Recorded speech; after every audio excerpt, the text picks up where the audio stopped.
விக்ரம்லாம் ஒரு நடிகரே கிடையாது. பஞ்சாயத்த கூட்டுன இயக்குனர். வெளுக்கும் ரசிகர்கள்.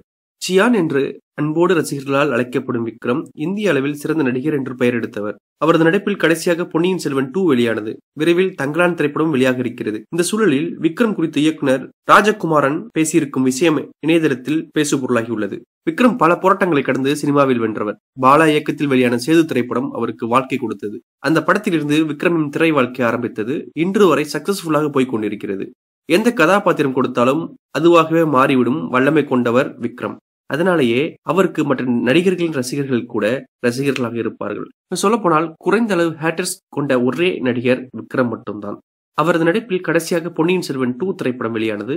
அந்த படம் ஹிட் படமாக அமைந்தாலும் பலர் அதில் நடித்திருந்ததால் அந்த விக்ரம் ஹிட் கணக்கில் மட்டும் சேராது. எனவே ஒரு சோலோ ஹிட் கொடுத்து விட வேண்டும் என காத்திருக்கிறார் விக்ரம். அதனை தங்கலான் படம் பூர்த்தி செய்யும் என்று நாம் நம்பலாம். அப்படத்தை ரஞ்சித் இயக்கியிருக்கிறார். விரைவில் படம் வெளியாக இருக்கிறது.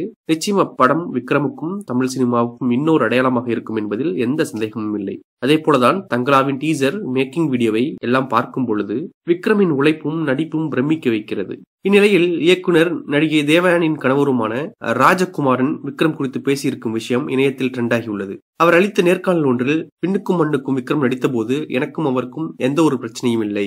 ஆனால் படம் முடிந்த பிறகு இந்த படம் எனக்கு பிடிக்கவில்லை என்று அவர் சொல்லியிருக்கிறார். எதற்காக அவர் இப்படி சொன்னார் என்று எனக்கு தெரியவில்லை. விக்ரமை ஒவ்வொரு வீட்டுக்கும் கொண்டு போய் சேர்த்ததே விண்ணுக்கும் மண்ணுக்கும் படம் தான். கையை ஒடித்துக் கொண்டு, காலை ஒடித்துக் கொண்டு, கண்ணை ஒரு மாதிரி வைத்துக் கொண்டு நடிப்பது எல்லாம் நடிப்பு இல்லை. க்ளோஸ்அப்பில் எதுவுமே இல்லாமல் கட் சொல்லும் வரை நடிக்க வேண்டும். அவர்தான் நடிகர். விக்ரமால் அப்படி நடிக்கவே முடியாது.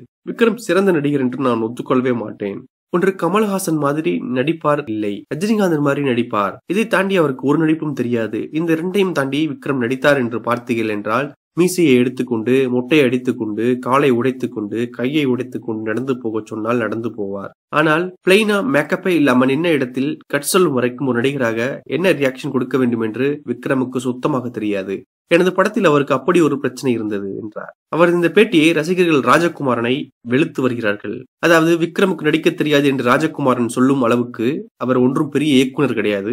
விக்ரமின் நடிப்பை இந்த நாடே கொண்டாடி வருகிறது. ஆனால் இவர் இப்பொழுது இப்படி சொல்லியிருக்கிறார். விக்ரம் மீது தனிப்பட்ட கோபம் எதுவோ இருக்கிறது போல, அதனால்தான் அவர் விக்ரம் மீது இந்த வன்மத்தை கக்கியிருக்கிறார் என்று கட்டமான கமெண்ட்ஸ்கள் வந்து கொண்டிருக்கின்றன. இதை பத்தி நீங்க என்ன நினைக்கிறீங்கிறத கமெண்ட் பாக்ஸ்ல கமெண்ட் பண்ணுங்க. மேலும் இது போன்ற சினிமா அப்டேட்களுக்கு இன்றைய சினிமா சேனலை சப்ஸ்கிரைப் செய்யுங்க.